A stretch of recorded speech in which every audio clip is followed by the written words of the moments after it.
Welcome back to our channels, Warriors. We are still growing at a crazy pace. Ernie from San Fernando Valley, I see you. Kentucky, Detroit, Baltimore, New York, Kenya, Africa. That's right. So, this topic right here, another one that you guys keep wanting to know about. And maybe it's just because I saw it from this side of the house, it wasn't really that much of a thing for us. And this topic is former police officers or former law enforcement prison guards on the incarcerated, right? In prison. Where did they go? Where did they land? How did they live? So on and so forth.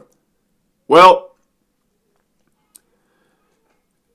they automatically hit sensitive needs yards, S and Y. That's right off the bat, okay? They're not going to hit a general population yard. Reason being is on GP yards, the inmate population, what they do is they check your paperwork. They, amongst themselves, if you're new to the yard, they'll ask for your paperwork, your police report, your disciplinary history, and they'll see what your charges are, what you're in there for. If you have any sex offenses whatsoever, you are going to get hurt extremely bad. We do a pretty good job of not letting that happen. There's precautions, there's different things. So it's not, those are very, that would have to be like a freak accident if a sex offender landed on a GP yard, right? Mistakes would have to have been made on numerous points. Same goes for previous law enforcement. As far as police officers, I may have come across maybe one in my career, my 16-year career, and none of this was at Centinela because that was all GP for the most part. Donovan, RJD, that's where I saw a lot of the previous law enforcement. Let me give you a backstory about myself, all right? I'm not a square, nor did I conduct myself as a square. I don't think I'm better than anybody else. Trust me, when I came back from Iraq, I was drinking, using drugs, partying, getting arrested. I was in a bad spot. I was in an extremely bad PTSD, the whole nine. I mean, the whole nine.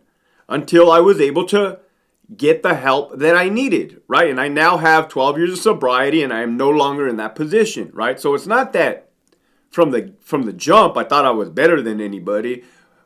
It's that, hey, I know what it's like to fuck up. I no longer fuck up, right? So when it came to previous law enforcement, I didn't have no love for them.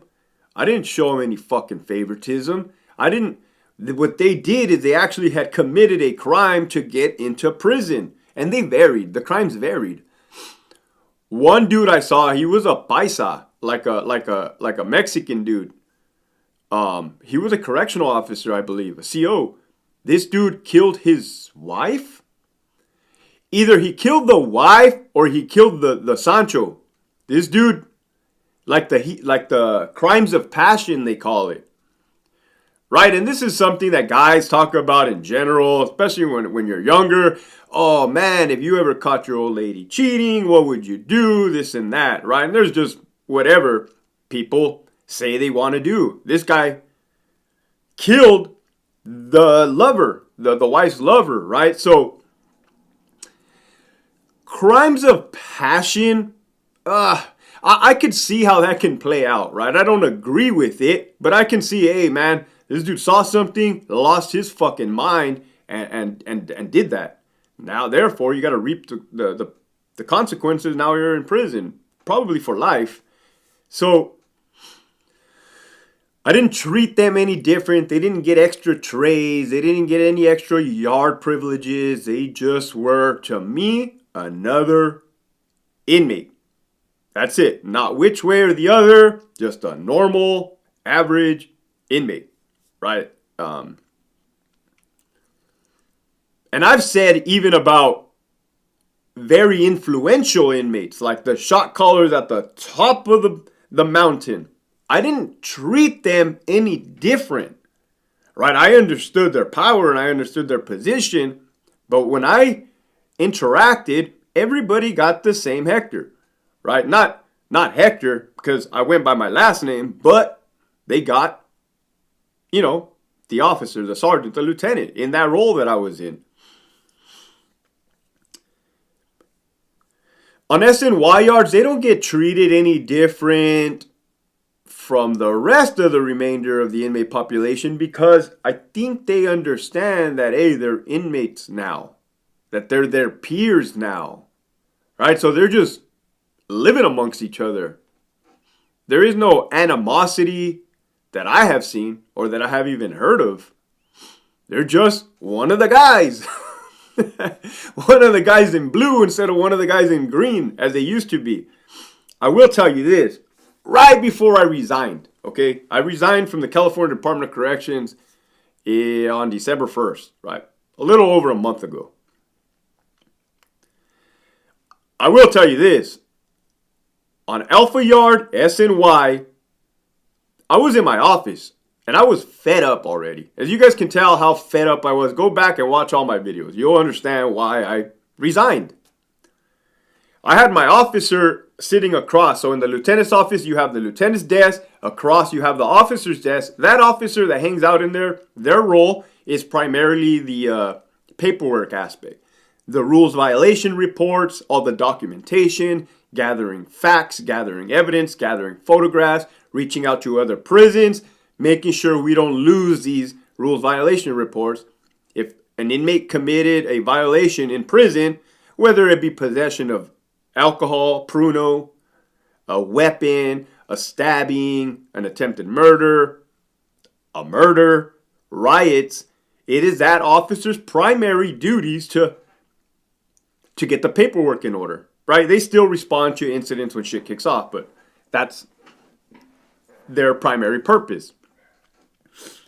So I'm in my office doing my thing, drinking my coffee. I love me some fucking coffee, right? Looking at my computers, reading my dumb emails from my dumb bosses, and I'm like, oh man, right? Just another one of those Groundhog Days. Well, an older dude comes in. And somebody wrote about this guy in the comments, so maybe you can elaborate. Some older white guy comes in, kind of long hair, scraggly. I didn't pay this dude any mind, right? Because I got to the point where I can function without solely observing somebody, right? All senses are elevated in prison, right? So I can be doing my thing and hear what's going on down the hall and stuff like that. So I'm fucking plugging away at the computer and I hear this guy say, "Are you the lieutenant?" First and foremost, what you're not going to do is yell at me, number one. Number two, I don't know who the fuck you think you are coming into my goddamn office and asking me questions, right? This dude wasn't there for me. Mind you, I'm not an asshole, but that's a good example of what you're not going to do, dealing with me, okay? So, he says that, "Are you the lieutenant?" And I look up, no. And I go back to working, right? Because that's the response I gave for that. That was it. We're not even going to go there. So, he's confused. This dude's confused because he knows I'm the lieutenant. He's in the lieutenant's office. I'm wearing the fucking bars. So he's like, "Hey man, I was a CC2. I was a counselor in Solano." Oh, where the fuck this dude said he was? Soledad. I'm not familiar with the Central Valley. All right, it was Soledad, Solano, Salinas, somewhere in there. Whatever it is, CTF. I'm not sure about those Central Valley prisons. They kind of all intermingle to me. So this dude says he's from there. So I kind of just I kind of slow down on the typing.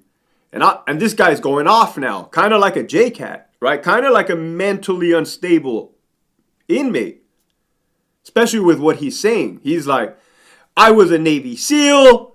I seen combat. I killed people. I'm on steroids." Right? This dude is just popping off with all... Dude's like just throwing up on me. Information, right? I was a CC2. I understand how the ICC committee works. Classification. What did he say? He had some type of concern. He had some type of grievance, right? Some type of. But the way that this dude came off, all right off the bat, was it's gonna go nowhere with me. So he says all this stuff, right? And then I just look over to my partner, the officer, and I'm like, "Hey, dude, you done with him?" Yeah. All right, hey man, you can leave. He fucking looks at me like in shock, kind of. Like I said, I wasn't gonna tolerate it. Gets up and he leaves. So my partner comes in. I go, dude, what's up with that guy? That guy's fucking weird. He's like, yeah. I said, was he really in the department? He's like, I think so, man. I think I remember seeing something like that. So I'm like, what the fuck? So I get on the computer and I look. Sure as shit, this dude was not lying. He might have been putting some extra on some things, but this dude was not lying. Oof. Oh man, he committed a crime to get in there for sure. Wild story. I mean, clearly this dude was off his rocker. I mean, it was just different, right? Different.